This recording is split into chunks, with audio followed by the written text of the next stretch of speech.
Le FMI a renvoyé le ministre des Finances, Cheikh Diba, comme un malpropre à la maison et met la pression sur Ousmane Sonko afin qu'il apporte la preuve de la falsification des chiffres qu'il a annoncé du gouvernement du président Macky Sall entre 2019 et 2024. Vous avez vu le pétrin économique dans lequel le Sénégal est actuellement. C'est de la faute de Ousmane Sonko qui a organisé une fanfaronnade de conférences de presse pour dire que Macky Sall et ses partisans ont falsifié les chiffres de l'économie sénégalaise entre 2019 et 2024. Maintenant, nous voici. Comme vous le savez, la semaine dernière, le ministre Cheikh Diba s'est entretenu avec le FMI dans l'espérance que les négociations puissent reprendre et que ce dernier puisse lever la suspension du financement des 1,8 milliard qui équivaut à plus de 1000 milliards de francs CFA. À sa grande surprise, le ministre des Finances, Cheikh Diba, ancien directeur de la programmation budgétaire sous Macky Sall, c'est très important d'appuyer là-bas, a été renvoyé par le FMI. Pourquoi? Le FMI a dit, Monsieur le ministre, nous n'allons pas lever la suspension des 1,8 milliard. Ce financement est toujours suspendu parce que nous attendons les résultats finaux de l'audit. Nous attendons les preuves de la falsification des chiffres que le Premier ministre Ousmane Sonko a annoncé. Nous n'avons toujours rien reçu. Deuxièmement, le FMI n'a jamais fixé une date précise pour reprendre les négociations avec l'État du Sénégal. Vous avez vu, vous êtes des fins manipulateurs. Vous pensez que le FMI est bête? Le FMI, qui travaille avec Macky Sall pendant des années, avec Abdoulaye Wade pendant des années, votre ministre des Finances actuel, si vous étiez intelligent un tout petit peu, et si vous vouliez avoir un tout petit peu de crédibilité, Cheikh Diba n'allait jamais être votre ministre des Finances. Parce que le FMI sait que Cheikh Diba, l'actuel ministre des Finances, était ancien directeur de la programmation budgétaire sous Macky Sall.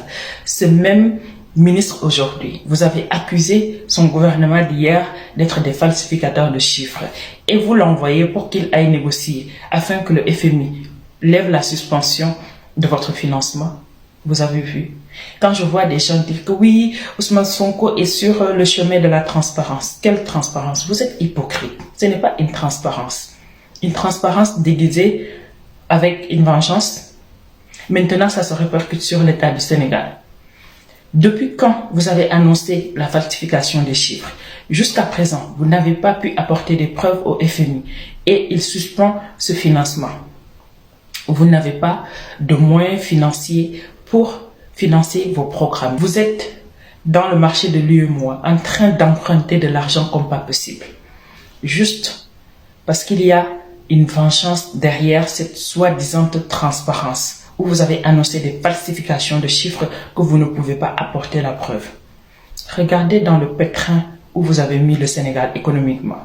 Moi, je vais dire ceci. Vous avez intérêt à apporter les preuves au FMI.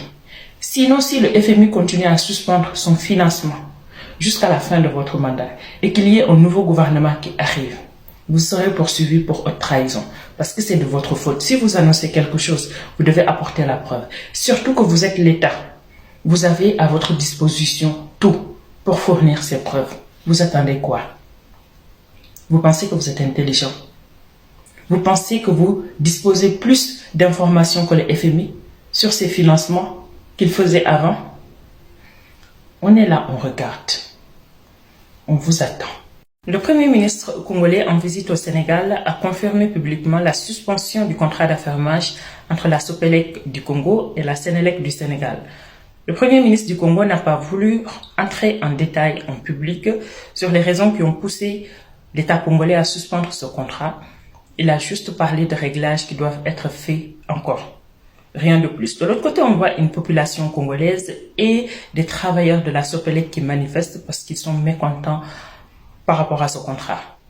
Qu'est-ce qui se passe? Est-ce que c'est l'État du Sénégal qui pose problème ou les personnes qui dirigent l'État du Sénégal?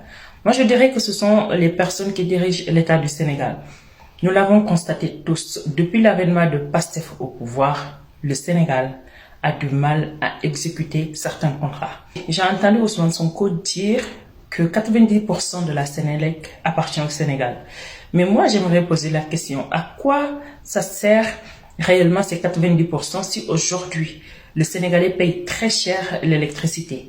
Sachant qu'il y a aussi des subventions que le FMI demande à l'État de lever pour que l'État puisse continuer à bénéficier de leur financement du côté du FMI.